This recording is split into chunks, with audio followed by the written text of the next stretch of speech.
On Good Morning NFC East, and Kevin was pretty fired up last Wednesday, and this is before the Giants had their big game against the Cowboys. I'm really curious to now that you had 6 days to process after all that tryptophan, and it looked like the Giants had too much turkey on Thursday. Yeah, first of all, I hope you had a good Thanksgiving, Jeff. I did, actually. Good. Yeah, it was a not the best performance from the Giants. They're on their first losing streak of the season. They've lost 3 of their last 4, 7-4.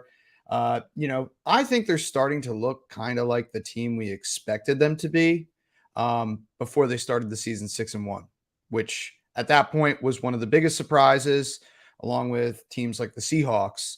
So I think they're coming back down to earth a little bit. And hey, at least we got to this point in the season, right? By the way, so I had a fan kind of fire me up during the break.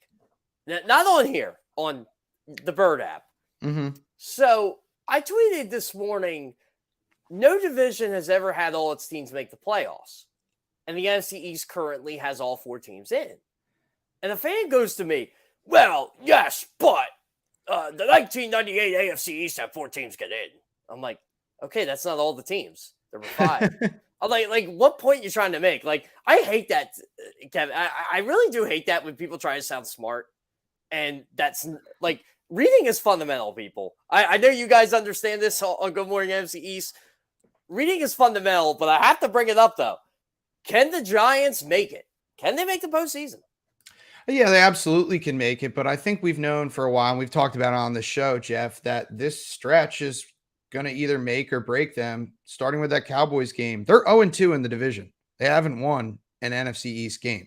They've only so that's Cowboys, a big reason why all the NFC East teams are at the top. It's because the Giants really haven't played any NFC East games. Well, they've only played the Cowboys. So they've got 2 games against the Commanders, 2 games against the Eagles, still yet to be played. Washington this week. I think if they do make the playoffs, those 2 Washington games are going to be, the make or break ones. I think that the NFC East is going to send 3 teams to the playoffs. It's going to be Dallas, Philadelphia, and then either New York or Washington. Now, if they split those 2 games, things might get a little interesting.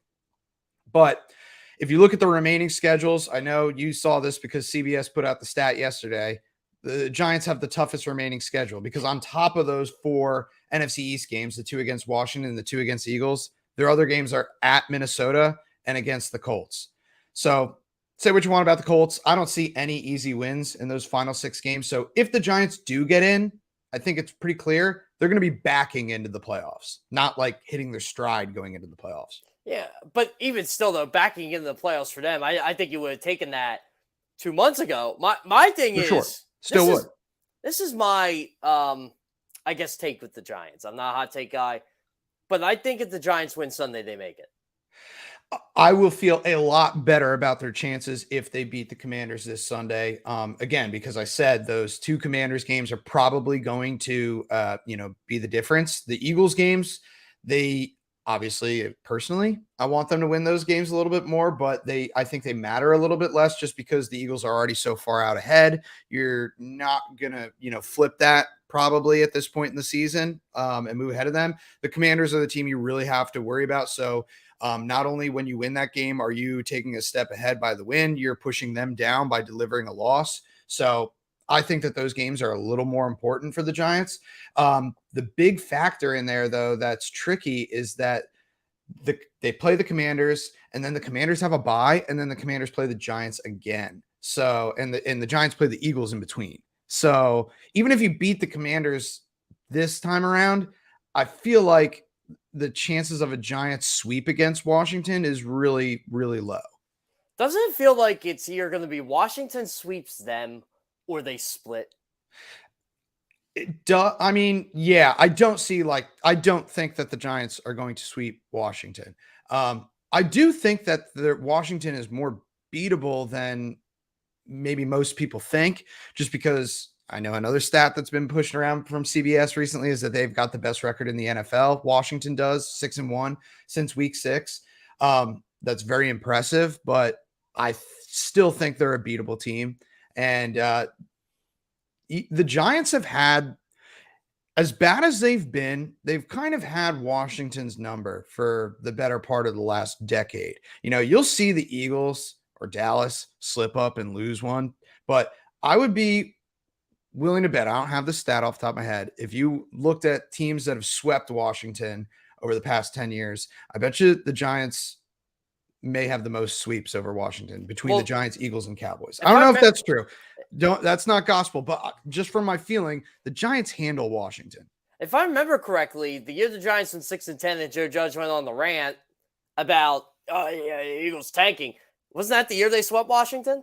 I believe they did. Like I said, that was and then there not just that year, but the year where was it Saquon Barkley's rookie year it was Daniel Jones' rookie year where they had a crazy shootout at the end of the season. That was like the Chase Young Bowl. And a lot of Giants fans were rooting against the Giants because they wanted Chase Young, and Washington ended up getting him. But I look at that as the Andrew Thomas Bowl. Now, the Giants got Andrew Thomas from that, but yeah. And they actually did get a good player to counter Chase Young. Here's what concerns me about Washington. Mm-hmm. I feel like their defense is. Everybody's been talking about the 49ers defense, and I'm trying to think of other defenses right now. Everybody's been hyping up Dallas's defense. Yeah. Washington's defense has been sneaky good over the last couple of weeks. They have been, and I definitely think that is for me though, like I know that the Giants have looked, not great on the defensive end the last 2 weeks. They gave up 31 to the Lions. They gave up 28 to the Cowboys. But when I see a defensive team like Washington, I go, okay, that's a team the Giants can beat. When I see a team like that comes in and can move the ball around, can score points. I said this before the Lions game when not a lot of people were thinking like, oh, the Lions, the Giants should win that game. I think the Lions have kind of changed a lot of opinion over the last couple of weeks since we talked about that, but they made me nervous because they were an offense that could move the ball and they could score points. The Giants can't do that. They're not going to get into a shootout and beat anyone.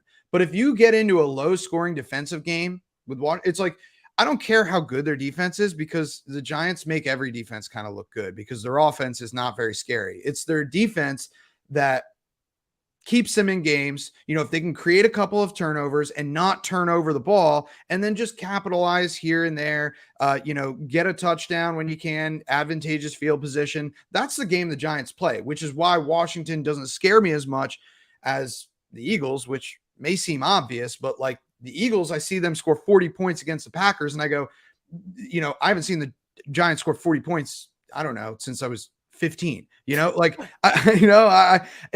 a game that the Giants are never going to win. So I'm not as scared of the Commanders' defense. I think that's why I'm giving them a shot against Washington. I'm giving them a shot against Indianapolis because we all know Indianapolis can't score. So, right. I was going to say, you want to elaborate? No, I agree. That Indianapolis game looks winnable. Like at Minnesota the week before that. So it goes Washington, Philly, Washington, Minnesota for the Giants. Again, I could see Kirk Cousins, Justin Jefferson going off in that game. Giants just not being able to hang in there with them. That's just the way I see that game script unfolding. And so when I look at this, I see 6 games left and you're 7-4. You probably got to win 2 of them to have a likely chance. 9-8. You're not guaranteed a playoff spot at 9-8, certainly, but you're in the mix depending on what happens with everyone else. If you win 3 of those games of the 6, then you got a real chance. But when you're talking about 3 games, that means, okay, you probably got to sweep Washington and beat the Colts. Because the Eagles games and the Vikings game, I don't think the Giants have the firepower to win those games. Well, maybe the Eagles can throw the Giants a bone and they'll have everything clinched, and that Week 18 game might not mean anything. Yeah, wouldn't that be lovely? Jeff, every year I say this, and I don't want the Giants to stink, but I say, if they go, I used to say 2-14, now it's 2-15. If they go 2-15 and the 2 wins are against the Eagles, okay, all right, I can live with that season, but if it's, they beat the Eagles because the Eagles sat their starters in week 18 and they just gave the Giants a win, I'll swallow it. But, I'm just certainly not going to be out there bragging about it. See, this is what annoys me about the Dallas fan base, right? Oh, Dak destroyed you in week 18. I'm like, can you name anybody that played in that game? Because I certainly can. And I feel like when Dallas did that last year, I'm like, they're going to lose their first playoff game. Yeah. And, I thought last year they were the biggest frauds on the face of the earth. They beat anybody that was bad, but anybody that could match up with them talent-wise, they couldn't beat. I think it's going to be a little different this year, but they keep going to, we beat you in week 16 with the Eagles game. And I'm like, well, that's all well and good, but I don't think that game might mean anything for the Eagles if the Eagles keep doing what they're doing. It's funny how, obviously you mentioned there's a lot of teams that are in position to sit their starters in the final week of the season when they have everything locked up. But sometimes you can just tell, you could watch a team for a whole season, and then it's not until the last week of the season you see the way they play going into the playoffs that really tells the story of who they are. And you can, like you just said, you're like, when I watched that game, I knew the Cowboys were going to lose in the first round of the playoffs. I don't know. Sometimes you can just tell by the way they prepare and the way that they look going into the playoffs, literally the week right before the playoffs. And I think that's also why a lot of times you see the team with the bye kind of be cold when they come out in the divisional round.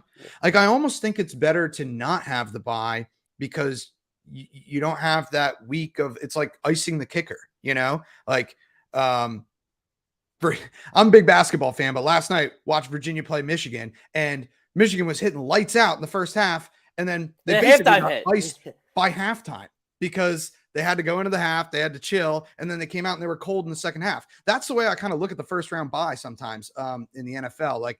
So often you see the number one seed go down either in the divisional round or sometimes in the conference championship. I feel like it's rarely 1v1 in the Super Bowl in terms of seeds. Well, last year it was 4-6. It was a weird one last year. The Bengals were a really weird one last year. It was 4-4. That's right, because the Bengals won their division. Oh, 4. Was it 4-4, 4-5? It might have been. No, it was 4-4, 4-4, because the Rams ended up winning the division. But they were like a 10-6 or 10-7 division winner. Right? Remember at this time last year, we're like, are the Rams any good? Yeah, exactly. And it's like, there's also the whole, we talk about him every week, but the whole Odell dynamic. And it's like, okay, what if he does go to one of these teams, whether it's the Giants or the Cowboys, and he does completely change the complexion of the team? And I know a lot of people are saying oh, do the Cowboys even need him? Look at CeeDee Lamb. He looks incredible. What's Odell going to do? What's Odell going to bring? The team's already scoring a league high 30 plus points a game since Dak returned. But look at the way he played on the Rams. He wasn't the number one guy. Cooper Kupp was the number one guy. And, he made a couple big plays in the Super Bowl. And that was really all they needed. They didn't need him to go off for, 150 yards, 10 catches and a touchdown type guy. He was just a second guy. So I don't know what Odell is angling for. Is he angling for, I want to be on that team that's supercharged and be the number 2 guy behind CeeDee Lamb and kind of take Dallas over the top? Or do I want to go to New York and be the guy, because he would be the guy. He'd be the only guy. So I was thinking about this with the Cowboys, right? Say the Eagles hold serve here. They win the NFC East. Not saying they clinch home field, but they win the NFC East. The Cowboys will have to play every single game on the road in the playoffs, if you go by the seeding. Right. So that means they're probably going to play Tampa the first game. And say they get by that. Do you really trust them to win that second playoff game? I think they're a different team away from home. I also think that they play better at home, but I also think that they have less of a home field advantage, if that makes sense. I think other teams play well in Dallas. And while the Cowboys play well, the difference between, going to Dallas compared to going to Philly or going to Lambeau or something like that is completely different than, a team going into Dallas. So it really comes down to how well they perform on the road. I think they could do it. But I don't know how much of an advantage they lose by not having the home field advantage. So we'll see. And I guess they still could get the home field advantage depending on what happens here in the final 6 weeks. The Eagles would have to seriously collapse. They'd have to lose to the Bears and, a team like that. They've had They definitely would have to lose to the Giants. Yeah. Anything could happen though, Jeff. Yeah. Oh, it's true, especially in the NFC. So Mhm. this is why I still think the Giants have a shot, right? Have you noticed how Seattle's played since they beat the Giants? I feel like they haven't been as good. I can't say that I've watched a full Seattle game, but what did you see? Their defense has been atrocious. Really? Like legitimately atrocious. So Hmm. they got gashed on the run against Tampa Bay. Keep in mind, this is Tampa Bay running the football here. They got gashed there.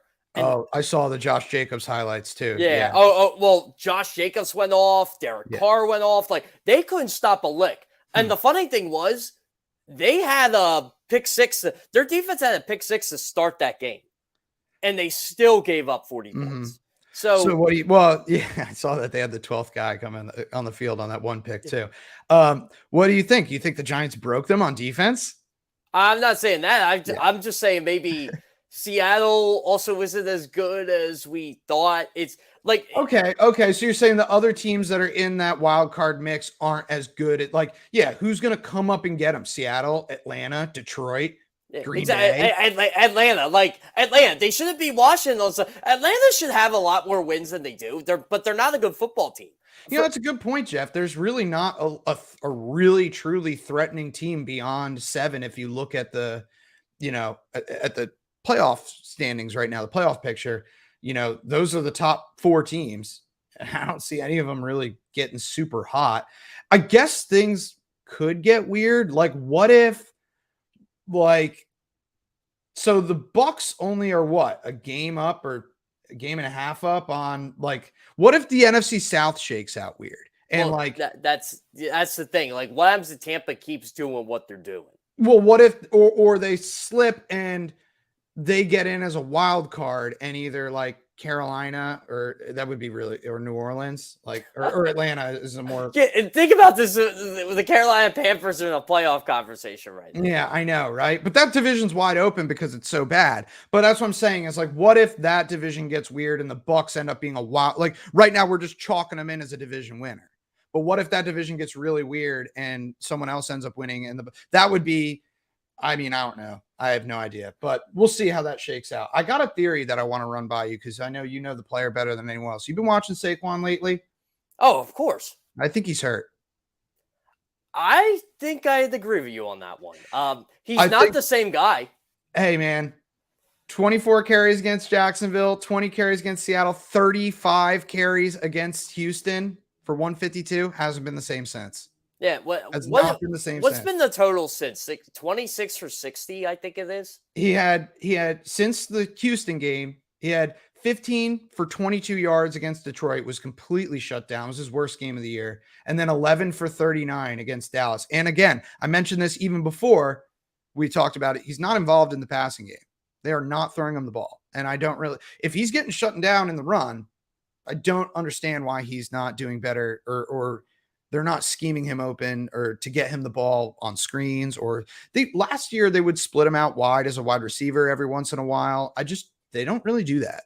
By the way, I almost got into a Twitter war with Dan. I held back because it was Thanksgiving, but when he was blaming that 4th and 1 play where Jones threw it behind Barkley and he said Barkley has to catch him, so there's no accountability for the quarterback that he made a bad throw. To me, it was bad throw. You still should catch it. Yes. And before all of that, they only had 10 men on the field for that. Yeah. Thank you. That was the 10-man play. Biggest play of the game. And you only got 10 men on the field. And that's another thing about the Giants, that I've noted. It was glaring in the Cowboys game, but there have been other moments this year where maybe it's not as pressing because, they've either pulled out the win or the Seahawks, the Lions game, there was kind of garbage time. So it doesn't really matter as much, but the Cowboys game was still within kind of reach. They could have made some plays to win the game.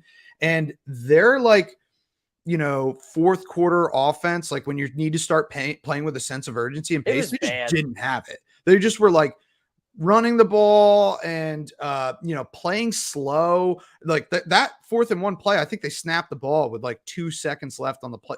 And they didn't get to the line until there was 8 or 9 seconds left on the play clock. And so then you're rushing, to get the play off in the final 10 seconds of the play clock, and then you have a rushed pass and Saquon drops it. So I think it was a confluence of errors there, but also it showed too that if Daniel Jones wants to be the guy, and I've been a big Daniel Jones supporter all year, and I think that he's played well enough to at least be on the team next year. Part of that is because I don't know who in this draft and where the Giants will be drafting to replace him. That is that alluring. But that's a big thing for me. Like, you got to be able to process the game faster. I think he's done a good job processing, speeding up his mental processing post snap, like reading the defense, managing the pocket. He's got to get faster pre-snap. This is I guess this is the hard part for me with the Giants, right? Because I think Brian Daboll has done a tremendous job in year one. But from your vantage point, from your perspective, what have you learned about him over these last 4 games? Well, first thing I've learned about him is that Giants fans are so starved for a good coach, a quality coach, that they would have rallied around anyone that could have got like 6-1 start. It doesn't matter who it was. They were going to rally around that person. I think that overall, Wink Martindale is he's more to credit for the Giants' overall success this season than Brian Daboll is. Remember, Brian Daboll is also not calling the plays on offense. Mike Kafka is. Not that their offense has been outstanding, but they've made do with what they have. I think Brian Daboll is a good character and a good emotional leader. But when I look at this season, I look at the last few weeks, putting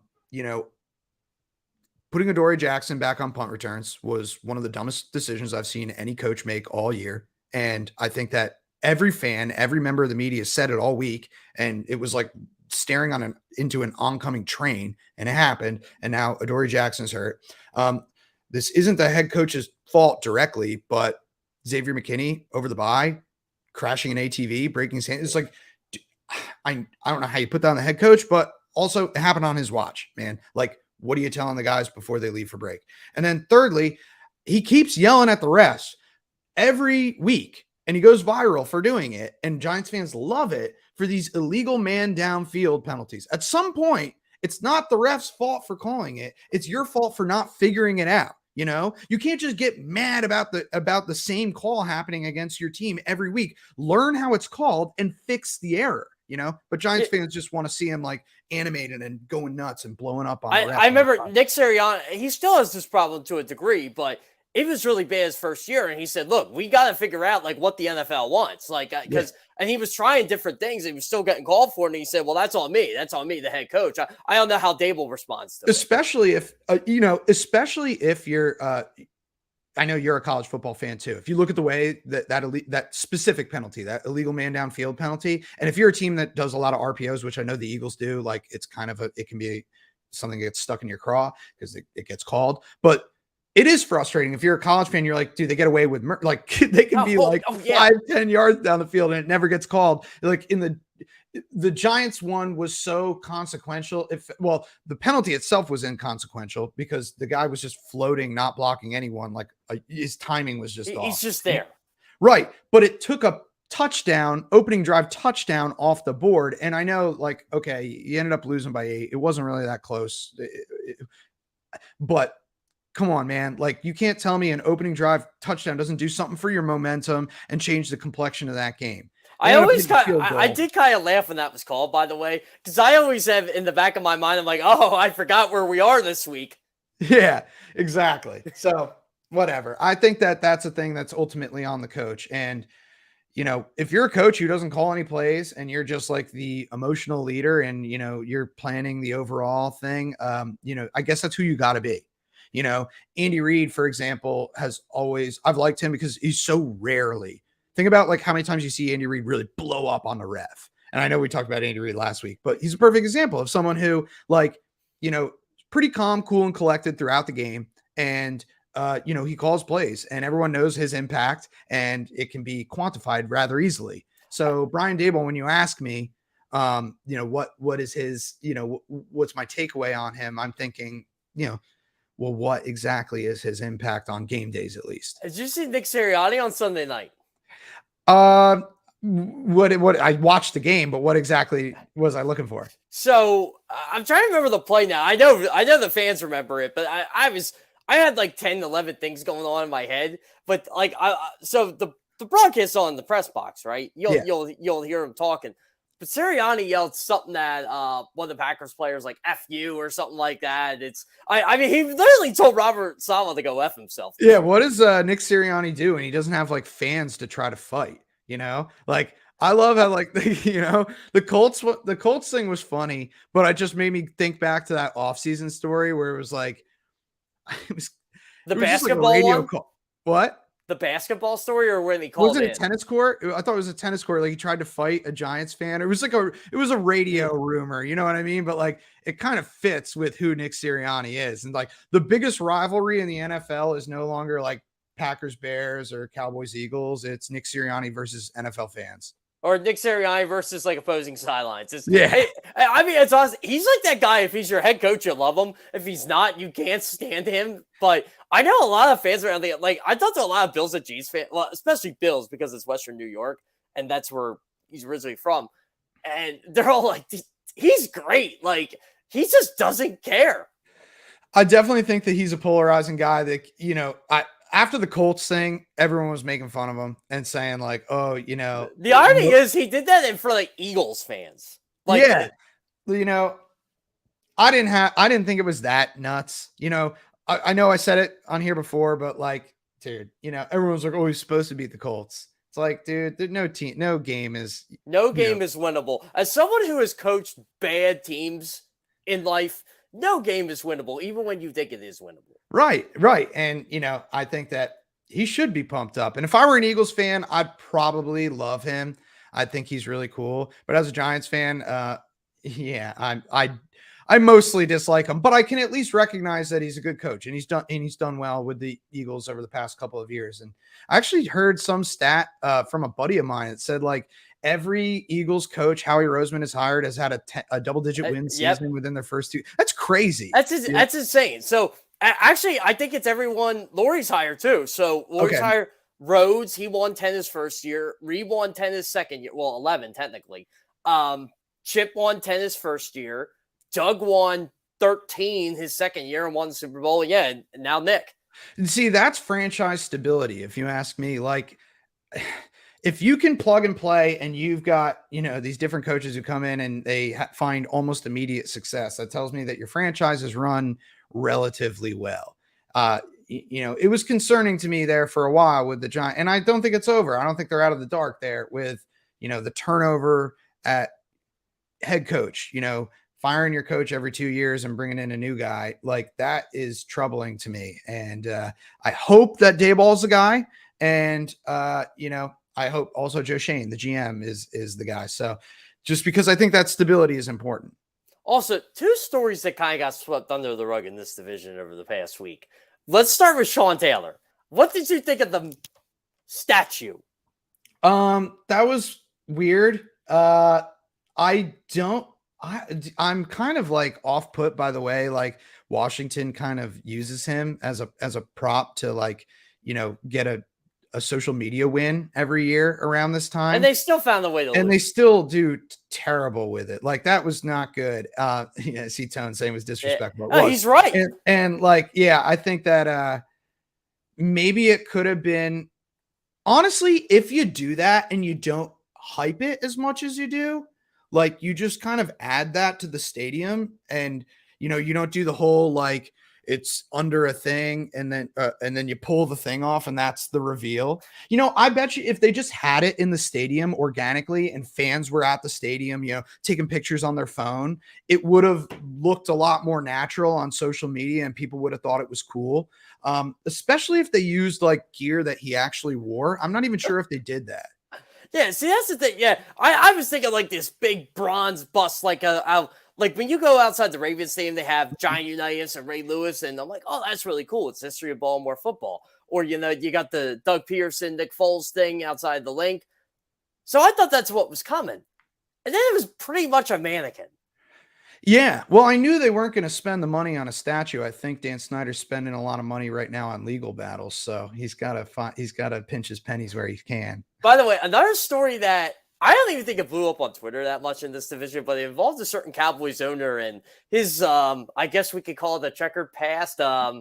but the whole Jerry Jones. So I think that Yeah, I don't think that's unrelated in the sense that that photo has existed for 60 years, I guess, or however long. yeah. I mean, when was that? 1957. So, Yeah, something tells me that came out now for a certain reason. Maybe a certain other owner in the division who is Daniel Snyder. a little bit of a Cold War going on, behind the scenes that we don't really know. I think that Jerry Jones and Dan Snyder were probably allies for a long time in terms of, NFL initiatives that go on behind the scenes that we don't know about. And I think he lost Jerry Jones as an ally sometime in the last couple of years. And I think that Dan Snyder's lashing out. It's like, all right, remember there was, I don't remember when it was, like a few months ago, there was a report that he was saying he had dirt on everybody.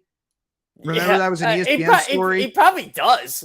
Well, what do you think this is? What do you think the Jerry Jones thing is? I like how Jerry said he was curious. Yeah, I'm sorry, dude. Like, you're not curious at that point. Also, I don't think this is like kind of unrelated, but similar. Like at the owners meeting, a month ago or whenever it was when Jim Irsay came out and talked about it. I think that might have been strategic that it was Jim Irsay who came out and said that because of all the owners, because Jim Irsay is the one owner whose dirt is out there.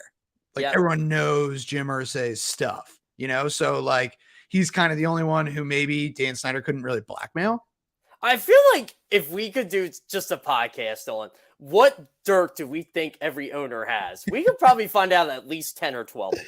Yeah, we could call it the Wild Speculation Podcast. Wild speculation of it. I mean, everything's a hot take anyway, so you might as well just throw it out there. Difference anymore. Yeah, I mean, it is funny though how that Jerry just kind of let that go away like really fast.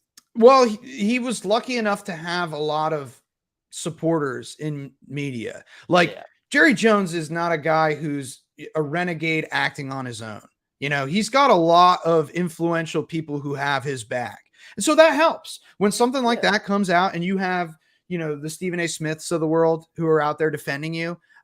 It's not. And it's funny because Stephen A. Smith makes fun of the Cowboys every chance he gets. Right. But it's not just like the pile on, when social media just piles on and it's time to cancel somebody. That's not why it's going to happen to Jerry Jones because he's got too many fans and too many supporters. Yeah. I mean, I'll say this. Like, I've never covered a Dallas Cowboys game in Jerry World, but from what it seems like, they treat anybody who goes in there, who covers the game, who's affiliated with them, top notch. And and I think that's where a lot of the Jerry love comes in. He definitely knows how to make you feel welcome and feel important. Well, a lot of his players, like his former players and stuff are will support him and Michael Irvin loves him. So Michael Irvin loved playing for the Cowboys. Right. And is vocal about it. And so, I mean, Jerry Jones made Michael Irvin a millionaire. So, or at least cut the checks. Michael Irvin had the skill. He could have been a millionaire on any of the 30. By the way, since we're on this topic of like guys who love playing for their franchise, when's the last person you remember who loved playing for the Giants? They all say they do. They all at least say they do. I mean, even Eli, it's like you don't hear this like giant love like you would think. Saquon just said it over the bye or coming out of the bye. He was like, I want to be a Giant for life. It's like, why? Yeah, you know why? Because they're going to give him the check. Yeah, exactly. And, I think that if you've seen this running back market, like how there's a lot of them for free agency, this isn't a good market if you're Saquon looking to get paid, is you could have any number of guys probably for a cheaper. By the way, how much would it infuriate you if the Giants pass on Saquon and pay somebody else? I mean, another running back? If it's cheaper, I don't care. Like, honestly, I wouldn't pay Saquon at this point. Like, I would pay Josh. The guy I pay is Josh Jacobs or Miles Sanders. I would not pay. See, people always say, like, oh, you can't draft a running back in the first round. You can't draft a running back in the first 5 picks. I think the bigger mistake is paying the running back the second contract. Yeah, you can do that as long as, and then that's your window. So Saquon's window has played itself out, in my opinion, with the New York Giants. I love the guy. I think he's awesome, a true pro and a good man. But to me, your window is closed. Now draft a running back or get a cheap one in free agency. Like, to me, the bigger issue is like the Cowboys contract with Ezekiel Elliott rather than the Giants drafting Saquon number 2 overall and paying him whatever he makes on the rookie wage scale. Yeah. I agree. But I want to ask you this too, since we're on the topic of running backs. Tony and I kind of talked about this yesterday. Would you pay Miles Sanders? He's weird. So my Eagles fan buddies always say this to me. The only way he would get a contract after this year was if he was like in the middle of the pack. Like if he was too good, they're not going to overpay for him. And if he's not good, they see you later. The problem is I think he's too good. And I think he's always been good, but I think this year he elevated. Yeah, well, he is playing well, and that's not atypical for running backs to know, like, a contract, not just running backs, any player, but like, oh, it's contract year, time to step it up. I don't know the Eagles salary cap situation quite as well, but I think you could probably get him on a pretty affordable deal. I think so too. Like obviously you got to take care of certain players. I've said on here before, definitely the guy I'm paying first is James Bradbury, but that's a story for another day. And Tony's telling me we got to wrap it up. So this is what happens when we talk about stupid stuff in the NFC East. Time flies. Time does fly, man. This is like the fastest 40 minutes or hour or however long I'm on with you, like every of my entire week. Same here. Like you, me, and Tone just need to come on together. We could just like make fun of everything, and it would work. Exactly. All right, Kevin. Once again, thanks for coming on. I'll talk to you next Wednesday. See ya.